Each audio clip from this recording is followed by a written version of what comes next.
Says I'm live. Now, greetings. I see one person so far, Jayanta.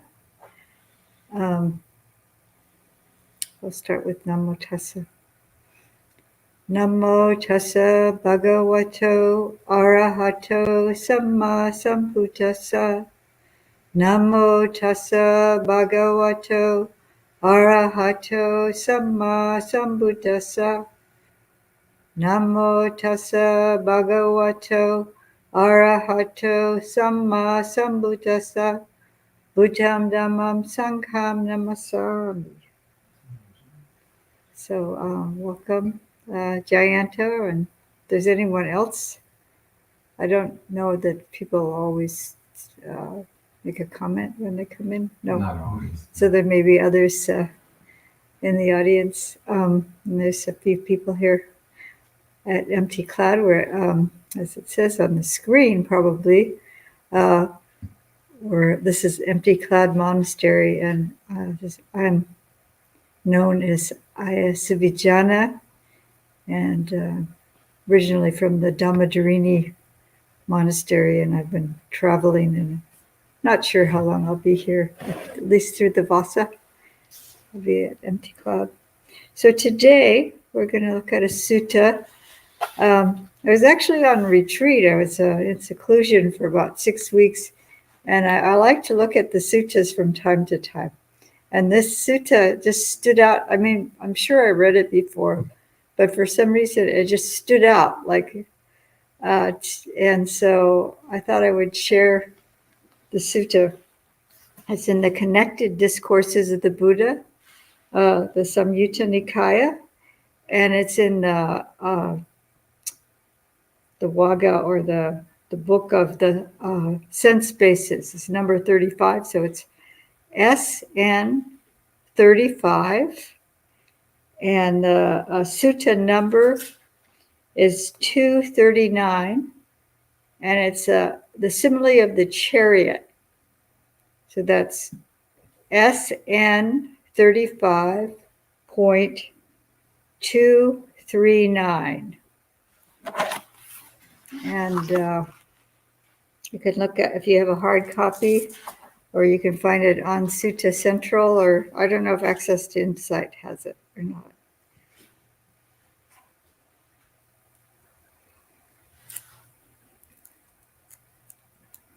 I'm going to look at both of the translations, Bhante Bodhis and Bhante Sujatos, because sometimes it's interesting to see they differ a little bit. And this is Bhante Sujato's translation. Mendicants. When a mendicant has 3 qualities, they're full of joy and happiness in the present life, and they have laid the groundwork for the ending of defilements. That's the asavas. The destruction is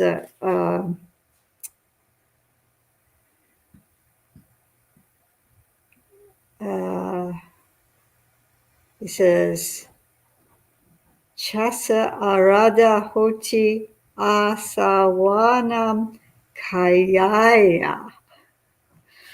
That's the kaya, the destruction of the asavas. The kaya asawa. They're destroyed. That means one is an arahant.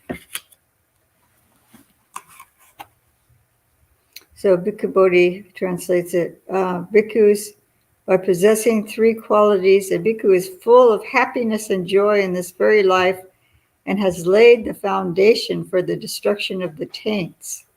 So that's another translation of, actually defilements is a little generic, and taints is more specific. And so, and what 3 qualities? 1, he is one, he or she, they, I think,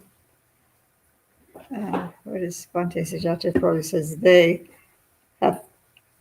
is one who guards the doors of the sense faculties, who is moderate in eating, and who is devoted to wakefulness. I think another time the taints or the asawas are discussed, and asawas, the taint of sensuality, the desire, sense desire, that's a kama asawa, and the taint for wishing for renewed existence, bhava asawa. That's the bhava is sometimes translated as becoming, and what's another translation for existence? Existence. Yeah, I couldn't think of. There's a number of translations for that one, and then the taint of ignorance. That's avijasawa.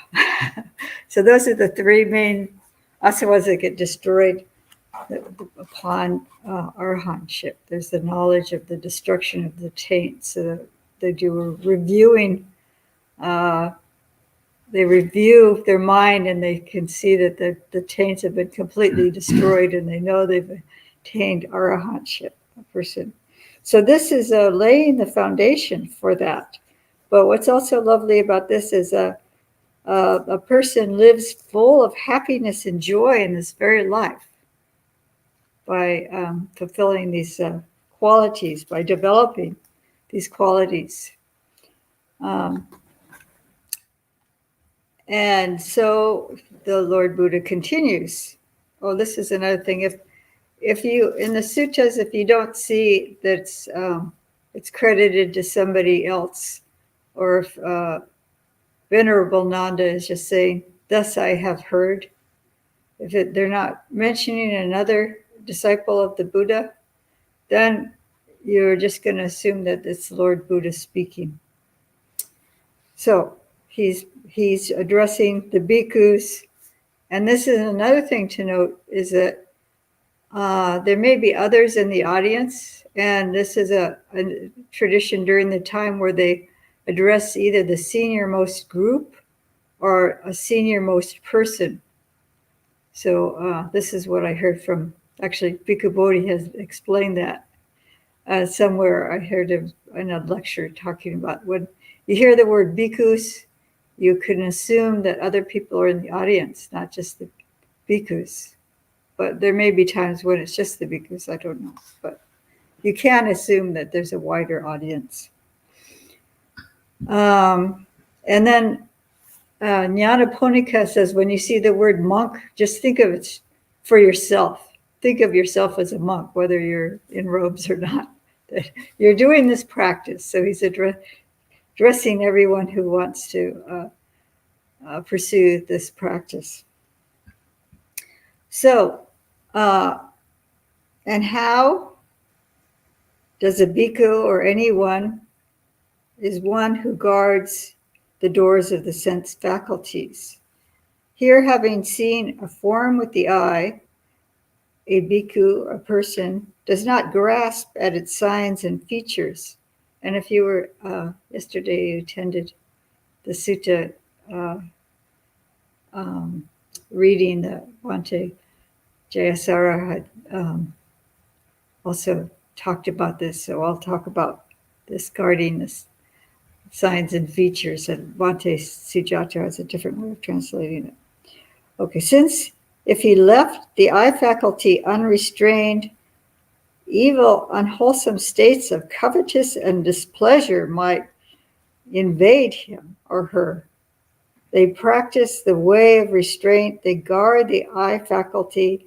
They undertake the restraint of the eye faculty, having heard a sound with the ear, having smelt an odor with the nose, having tasted a taste with the tongue, having felt a tactile object with the body, having cognized a mental phenomena with the mind. A bhikkhu does not grasp at its signs and features. Since he left the mind faculty unrestrained, evil and wholesome states of covetousness and displeasure might invade him or her. They practice the way of its restraint. They guard the mind faculty. They undertake the restraint of the mind faculty. So can look at the Bhante Sujato, and there's a something in the Pali I wanted to point out too here. This is nice about the Sutta Central. So a number of people are coming in, and so we've been, I don't know if you missed the beginning, that we are discussing a sutta in the Connected Discourses, and it's number, it's SN 35.239, if you want to look it up while we're reading it. So hello, everyone that's just coming in. And there's some questions, and we can look at them when we get to the end of the sutta. Okay.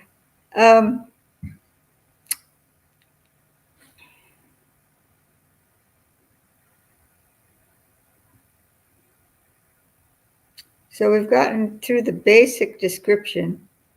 I'll just, I'm going to jump down to, if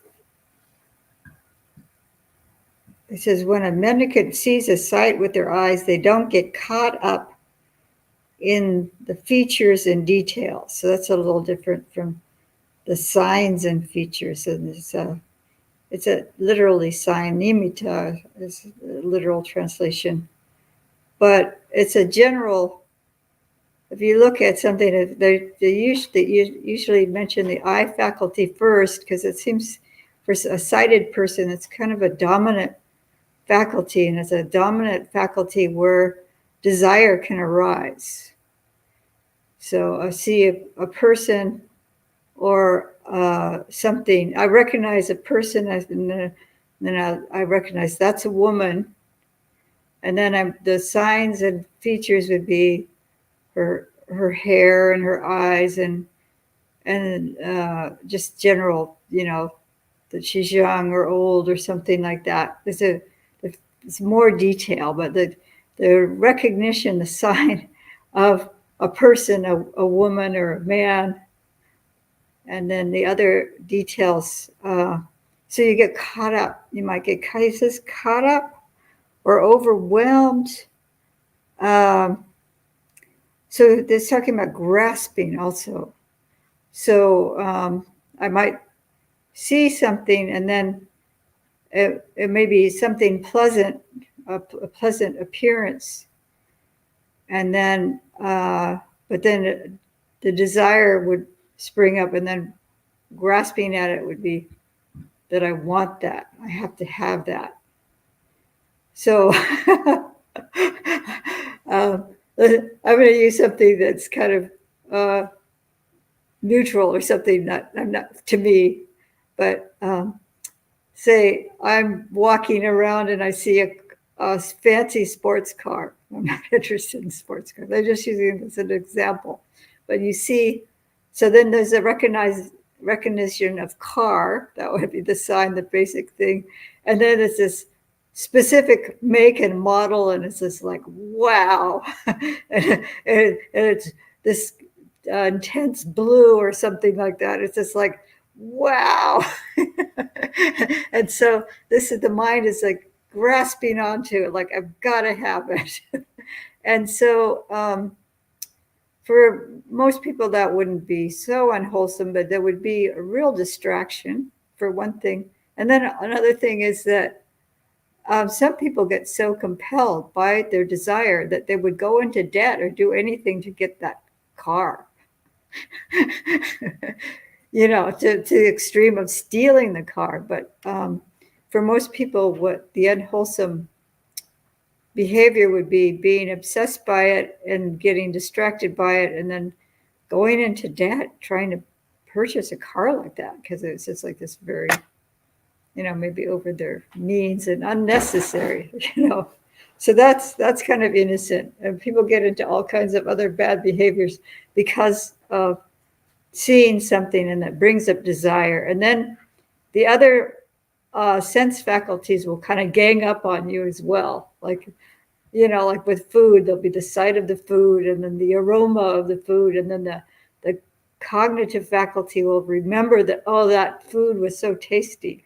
So this is getting overwhelmed and getting actually driven by our senses. So the senses gain control.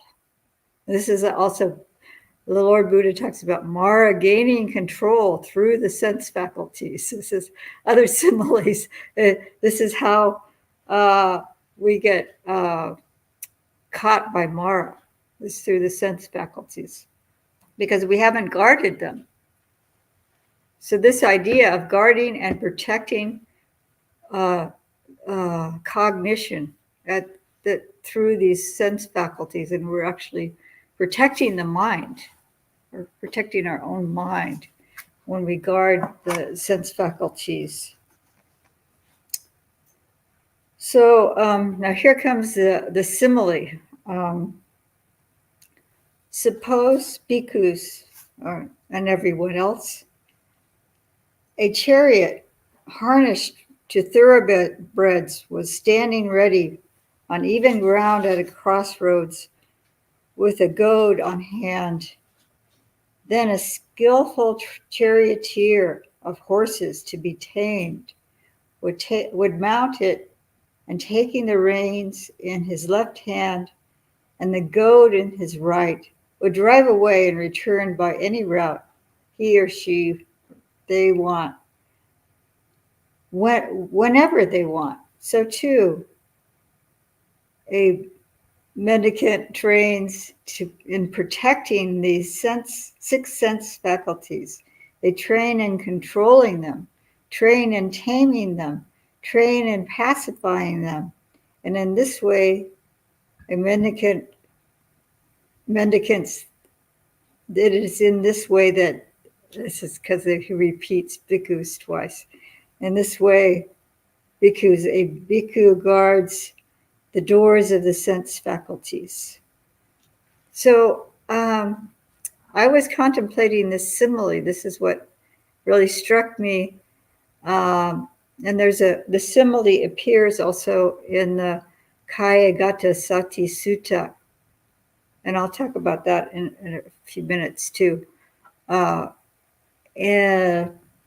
the idea, so it's not of training like a team of horses. So you have to gain their trust, and you have to be able to control them. And then, but it talks about also protecting them, pacifying them.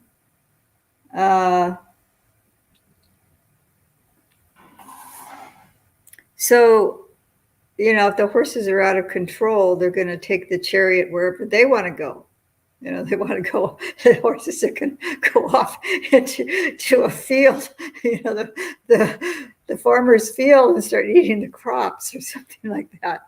Or, whatever, they won't cooperate with one another, and one will be pulling one way and the other one will be pulling another way, and it'll just be kind of really, the hard to manage.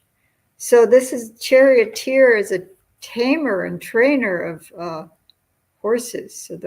So this is what actually we're doing with the mind, and taming and training our the six sense faculties, so they work like a team, and that we're not being driven by them, that we can manage them so that we can put them to good use. And then which sense faculty is going to dominate? It's the mind. The mind is well-trained mind taming the other faculty. So that would be like the charioteer training the other faculties. So it's protecting. It's for our own protection. It's not like some kind of oppression. Like, when you first hear about sense restraint, it might sound like, oh, this is just for those monks, those bhikkhus. He's not talking to me. He's just talking to the bhikkhus. But actually, it's for everyone's good, for everyone's benefit. And then if you have this well-trained and the team, an actual team of horses, and working together, that's very powerful. And then whatever you're applying your mind to, whatever you want to be doing, you will do it well. You won't be pulled one way or another by your desires or your aversion. So anyway, I really appreciated the simile, how it's actually talking about other details that you don't necessarily see when they're talking about the sense basis. So in the Kaya Gatasati Sutta, this is towards the end of the sutta where he's gone through all this, the mindfulness it's mindfulness of the body. So all the practices that are discussed, and they're similar to the first satipatthana, the first foundation or establishment of mindfulness. So starting with the mindfulness of breath, and then mindfulness of situational awareness, as Vajra Sujata calls it, but the sati sampajanya. So the clear comprehension, all the practices that are in the first foundation. But this is talking about after having developed these. It said, bhikkhus, when anyone has developed, this is anyone, you notice here, he says, when anyone has developed and cultivated mindfulness of the body, then when they incline their mind towards realizing any state that may be realized by direct knowledge, they attain the ability to witness any aspect of them, there being a suitable basis. And then that goes through several similes, but the last simile is, suppose there were a chariot on even ground at the crossroads, harnessed to thoroughbreds, and so on, with a charioteer of horses to be tamed, and then they might drive out and back on by any road that they like. And this is also referring to meditative states, so they may enter the jhanas or any higher attainments. But also, it's also indicating realizing by direct knowledge. So this would be pointing towards the destruction of the taints and seeing the Four Noble Truths. So realizing this is like fulfilling what the Lord Buddha is saying. So if the sense faculties are subdued, if you're trained in taming them, then you're more likely to be able to get into deeper states of meditation. So this actually, I'm sure it relates to the Kayagata Sati Sutta, where that simile also appears. So that, okay, I'm just checking the time. We'll go through the other ones a little bit more quickly so that we'll have time for questions related to the sutta. Yes? You can always do a part 2 later if you want to. Just like next week or something.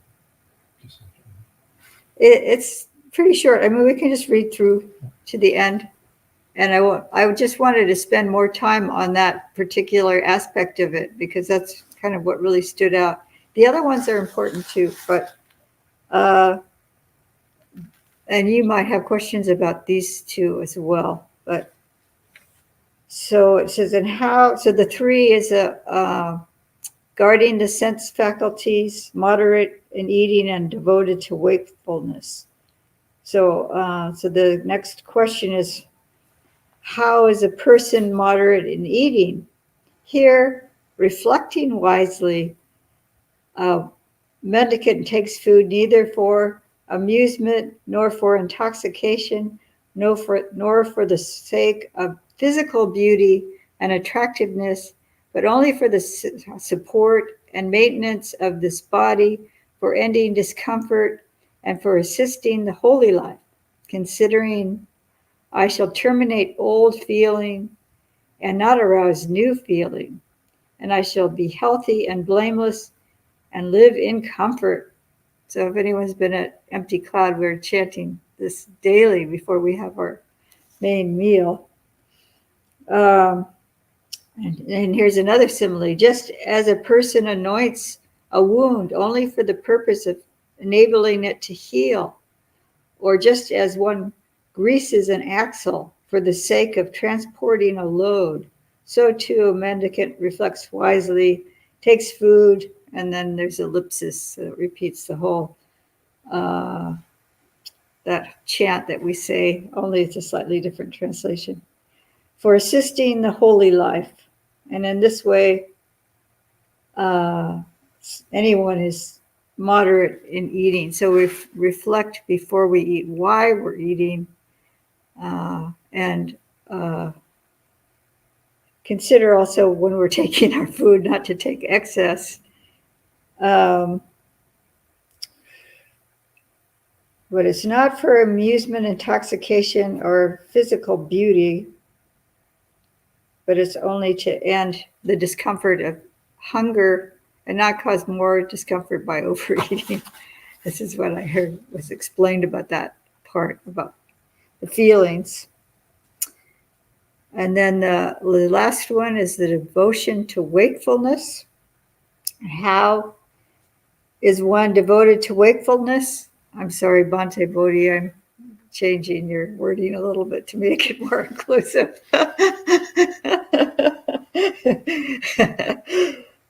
So one is devoted to wakefulness here during the day while walking back and forth and sitting. A bhikkhu or anyone else purifies their mind of obstructive states. In the first watch of the night, while walking back and forth and sitting, they purified the mind of obstructive states. In the middle of the night, they lay down on the right side in lion's posture with one foot overlapping the other, mindfully and clearly comprehending. After noting in their mind the idea of rising, so they make a determination that when they've slept well enough, they're going to get up. After rising in the last watch of the night, while walking back and forth and sitting, they purify the mind of obstructive states. It is in this way that a person is devoted to wakefulness. And I know people have calculated this as far as the watches of the night, and it's like 4 hours. And a lot of people roll their eyes, or their eyes looking astonished, like one person here. So there's a lot of discussion about the amount of sleep you really need. And I think depending on your activity level, if you are completely devoted to a period of meditation and you're getting really peaceful states and calm states and very collected, still states, like entering jhanas, then you're not going to need so much sleep. But I think the thing that people, they obsess about the idea of 4 hours of sleep, and they don't notice what they're saying here is what they're doing is they're walking back and forth. They're doing walking meditation and sitting, purifying the mind of obstructive states. And I think this is really what the wakefulness is pointing to me. I mean, we're not wanting to overindulge in sleep, and I think we need to be sensitive to the needs of the body. And if we're sitting on the cushion and we're just falling forward on our face because we're so exhausted we can't stay up, there's also something in the teachings, another place where the Lord Buddha speaks to the Venerable Mahamoggallana, and he says, well, you try all these things, and if it's just not working, there's these things to try to stay awake. And that could be a whole other sutta discussion. There's 7. I think it's in the 7s in the Anguttara Nikaya. I think that's where it's found. I can look it up. I could be wrong about the number too. But anyway, so he says that, if you try all these things and you're still tired, then just lie down and go to sleep, but make a determination to get up. And so we have to judge for ourselves, I think, especially as people in the working in the world, because that impact of all the senses in the world is tiring. And if you're in a secluded situation, you may be able to have a less of a need for sleep. So that is, let's see. Okay, so then he just concludes with saying, it is by possessing these 3 qualities that a person lives full of happiness and joy in this very life and has laid a foundation for the destruction of the taints. So that's the conclusion, and I'm leaving a little bit of time here for questions. And I saw, let's see, up at the top. All right. Hello to everyone who signed in. Let's see if there's a question. Well, somebody's asking about removing anger. It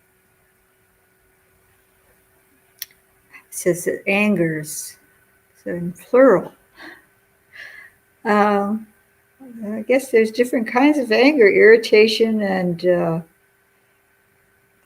jealousy, and just can come in a lot of different forms.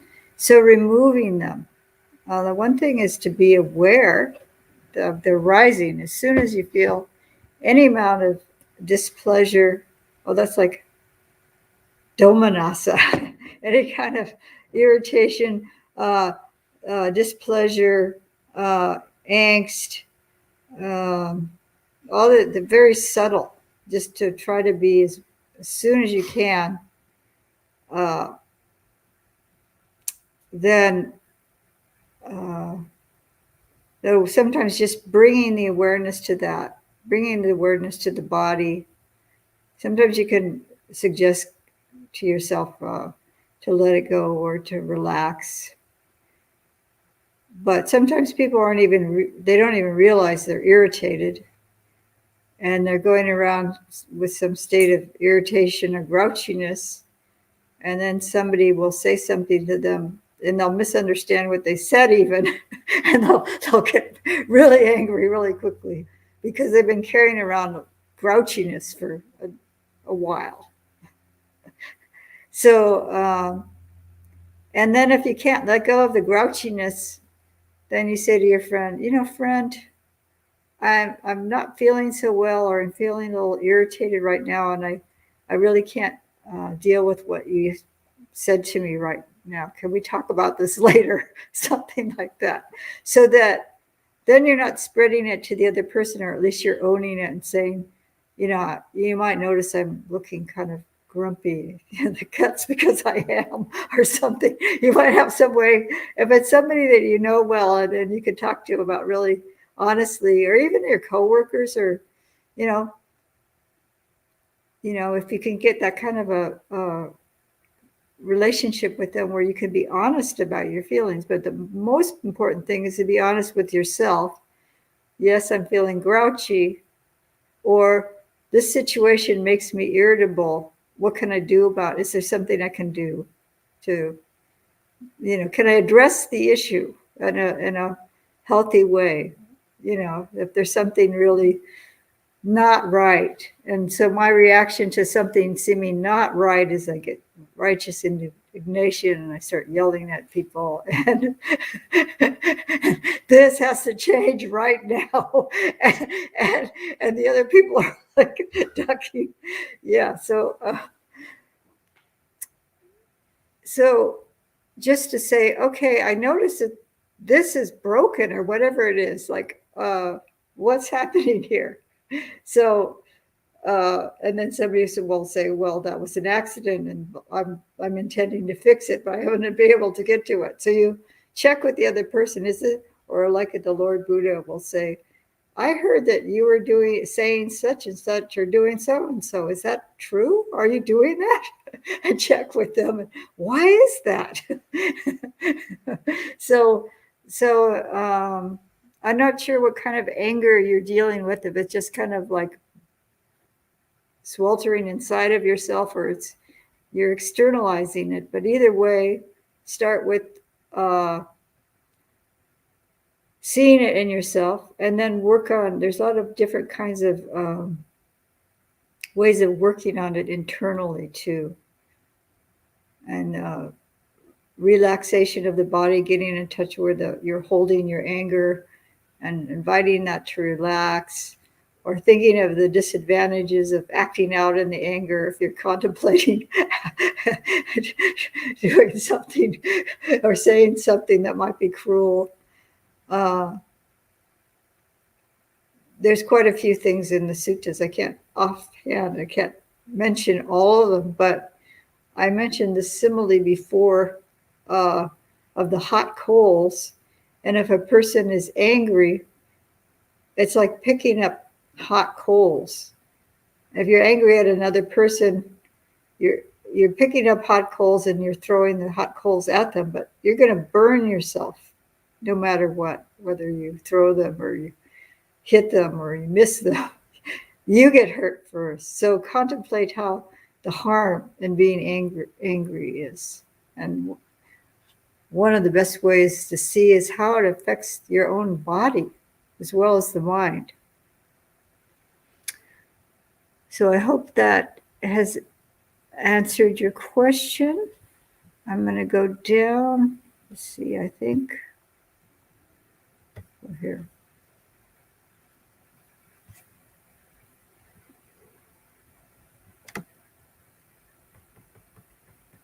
All right.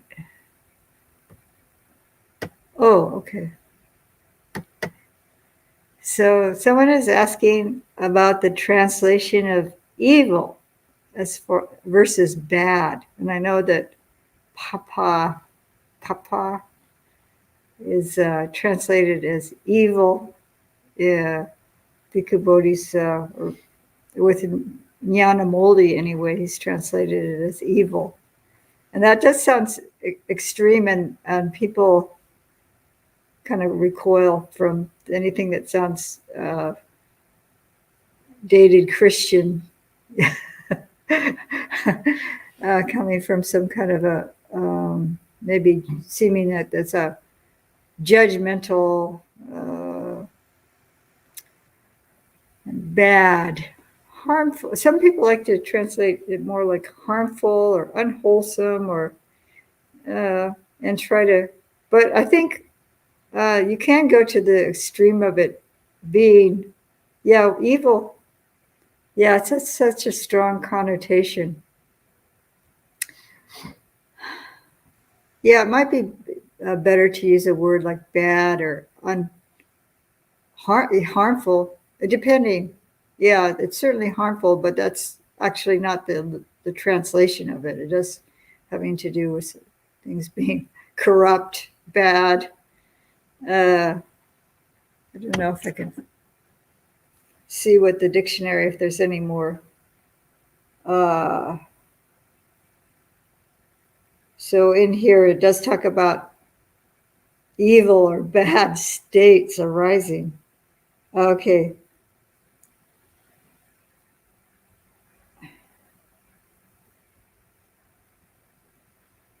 Let's see where it is.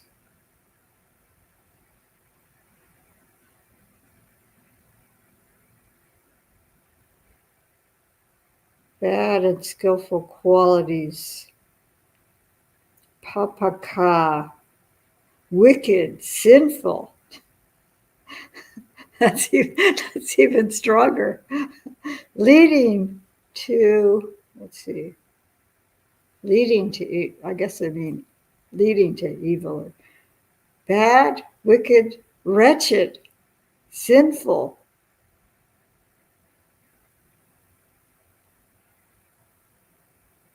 That's pretty strong.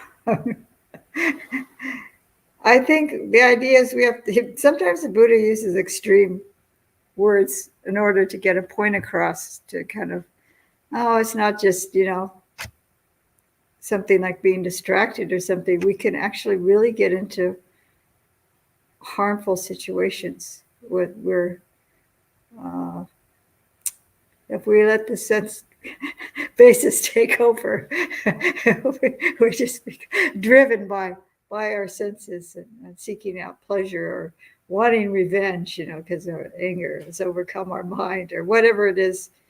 Yeah, people do really horrendous things, and the Buddha was aware of how people could be driven to do things that are so cruel and terrible.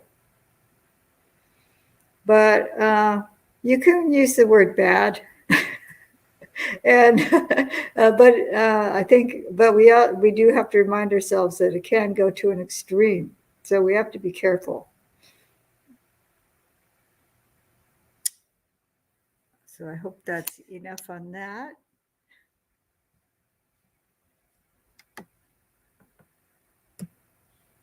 And more people are signing in. I think others can see the chat. I can see. That's Leah Sangtan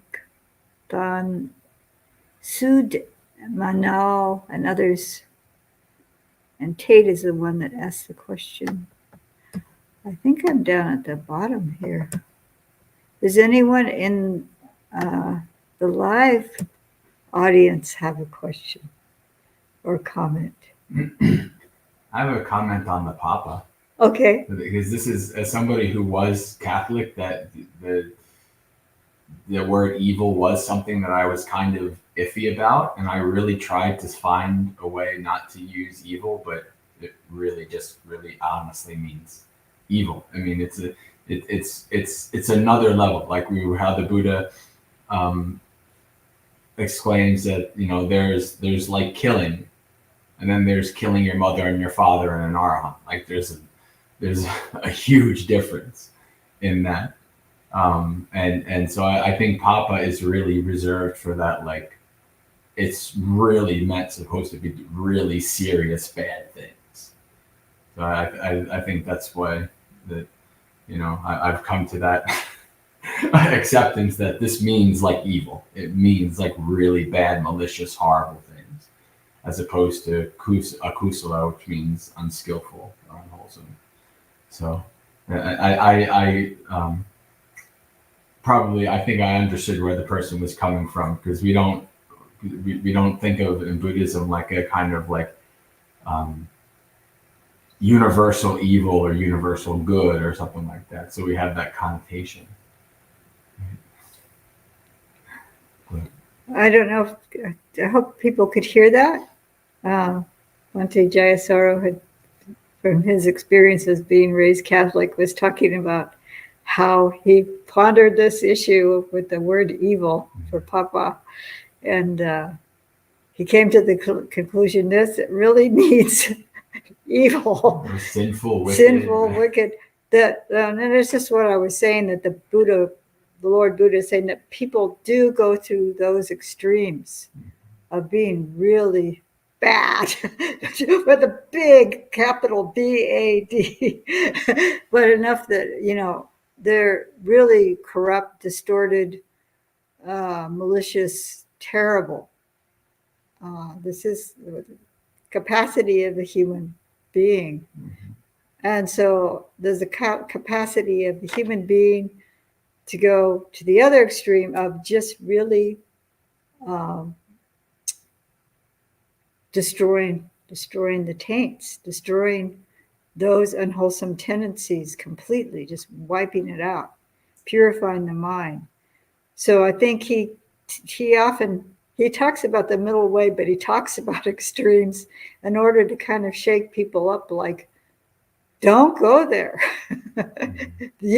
Don't think you're beyond this. Don't think you might not be driven to something that extreme. So I think that's why. And then the audience he spoke to is really broad. It can be, he could have murderers in his audience, or, there's all kinds of, just like today, all kinds of people. And they may just happen to be there for some reason or another. We don't know.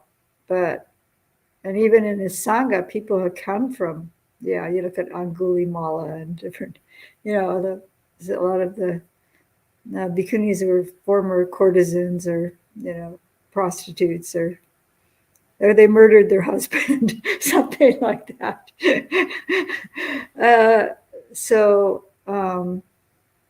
We have to be really careful that we don't think, oh, not me, I'm not capable of doing something that bad. It doesn't apply to me. Bhante J is nodding.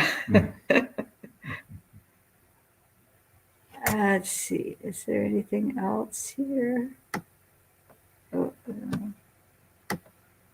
Okay.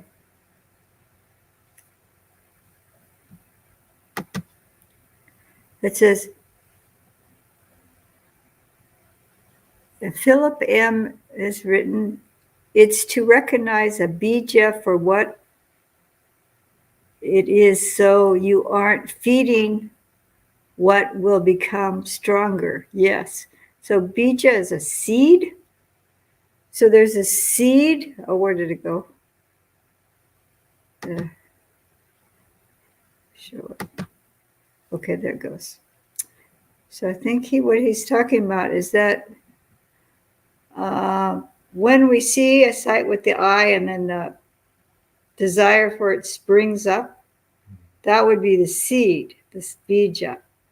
So if I'm feeding like the car, I see this fancy, and I'm feeding my desire, I keep thinking about it, and then I go to the online and I'm looking, how can I get that car, So I just keep cultivating this idea of this car and how can I get it, and I'm looking at my bank account and it's like this.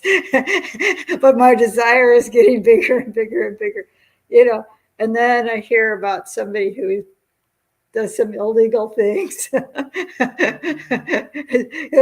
Okay, well, maybe we can get this person on my side and we'll get that car, whatever, it keeps building and building. So that's the seed is being fertilized and watered and given sunlight, and then it grows into this huge monstrous weed that's taken over your mind and driving you to do something evil. So I think that's what, so with other things like desire for a person that's not appropriate for you, or yes. I wanted to draw to your attention. It's 10 minutes till 9. Your water is in 10 minutes. Oh, okay. So we're busy. We have much to do. So if I can leave at my own convenience, I'll have to go now. So thank you for mentioning that. Yeah.